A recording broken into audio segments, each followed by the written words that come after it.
Hi everyone, my name is Marcelina and we'll be reading another book today brought to you by A Bright Day Early Learning Center. And I have my special guest with me today. Can you guess who it is? That's right, it's Chompers. Hi Chompers, do you know what we're gonna be reading today?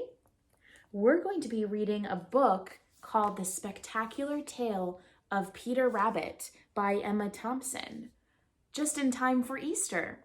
Do you like rabbits, Chompers? You're white as a rabbit, aren't you? Well, what do you say? Shall we read the book? All right, great, let's do it. The Spectacular Tale of Peter Rabbit by Emma Thompson. It was a high summer, and Peter Rabbit had a cold.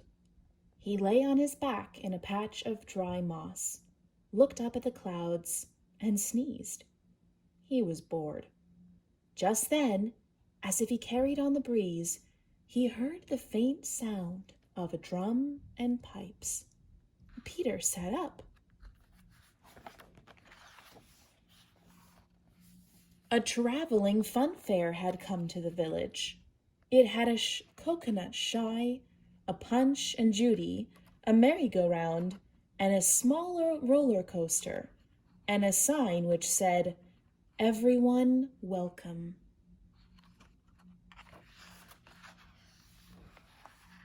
Peter Rabbit and Benjamin Bunny were forbidden to attend. "A fair attracts the feckless and shifty," warned Mrs. Rabbit. "Instead, you may go and help Cousin Lupin pick his blueberries." They set off and, somewhat lowered in spirits, stopped by the ford to nibble at a bank of sorrel. On the breeze came the rooty-toot-toot of the pipes.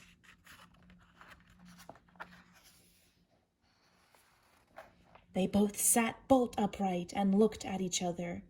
After a moment, Peter said, "It is just as well to reach Cousin Lupin's by the village road as by the hill." Benjamin nodded.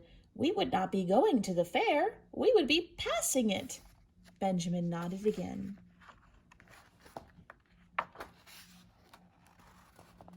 As they neared the village green, Peter and Benjamin took very great care not to be seen. But the visitors at the fair were having far too much fun to notice the two little rabbits squeezing through a hole in the fencing.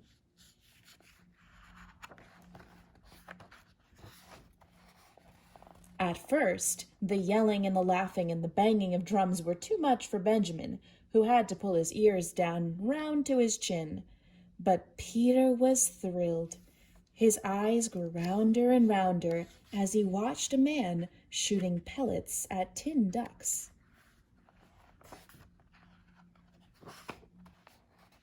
"I want one!" cried this little girl. She pointed to the row of stuffed toys in front of the shooting gallery. There were monkeys and bears and cats and dogs and mice, dressed in all manner of waistcoats, trousers, and jackets. Benjamin Bunny stared and stared. Their boot-button eyes stared back without blinking.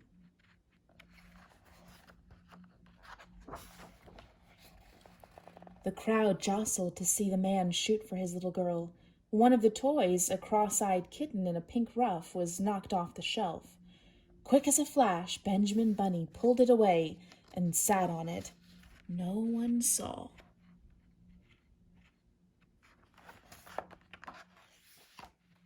A great cheer went up. The man had shot 3 ducks in a row. A smiling stallholder said to the little girl, "Choose a toy, my dearie, any one you like." The girl clapped her pudgy hands with glee, looked at each toy carefully, and picked up Peter.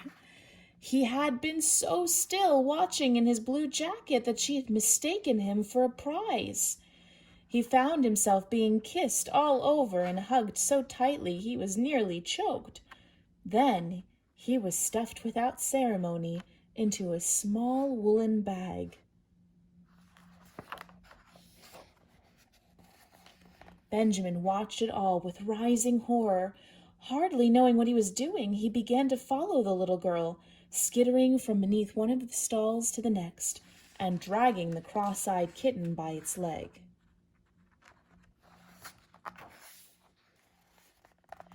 They reached the roller coaster. Benjamin could see Peter's ears swinging about as the father lifted his daughter into one of the waiting wagonettes.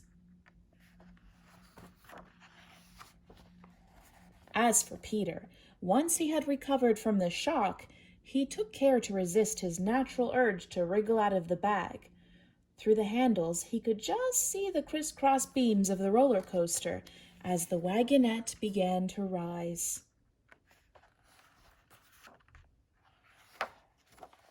Below, Benjamin chewed on Kitten's tail to calm his nerves.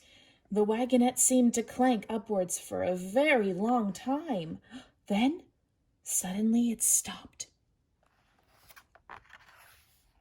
For a dizzying moment, it teetered on the brink, and then down it plunged.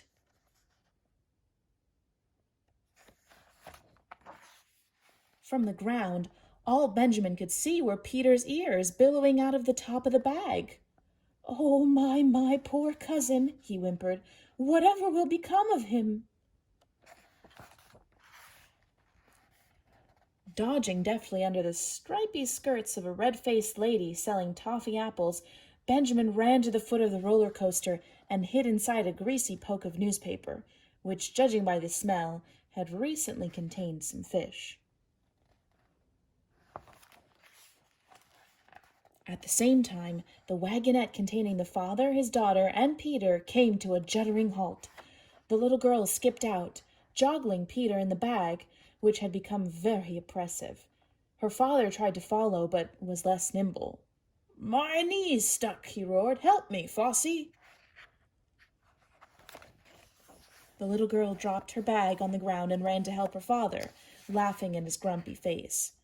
Fast as lightning, Benjamin shot over, pulled Peter from the bag, and put the cross-eyed kitten in his place.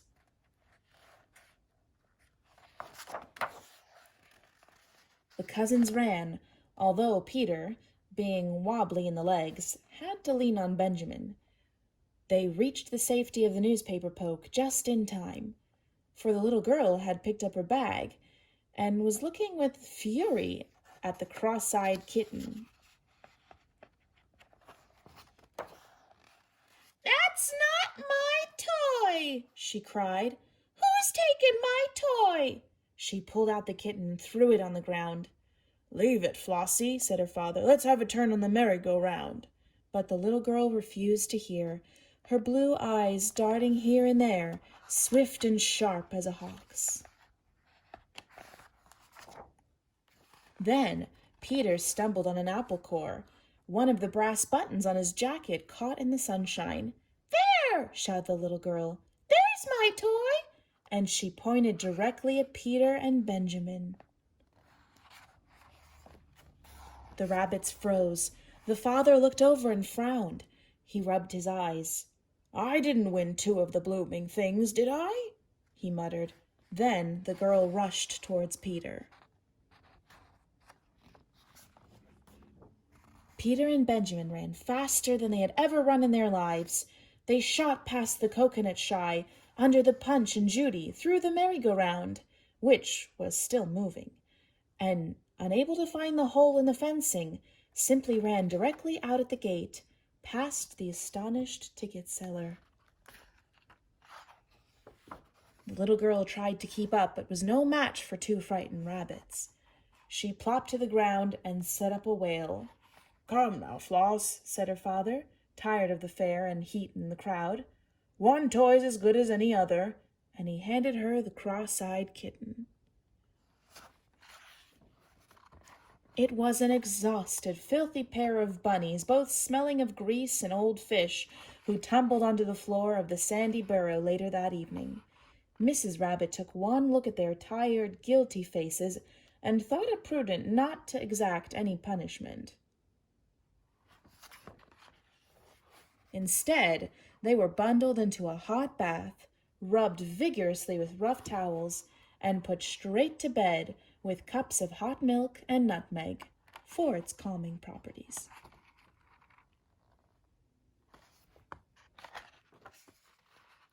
Peter couldn't sleep.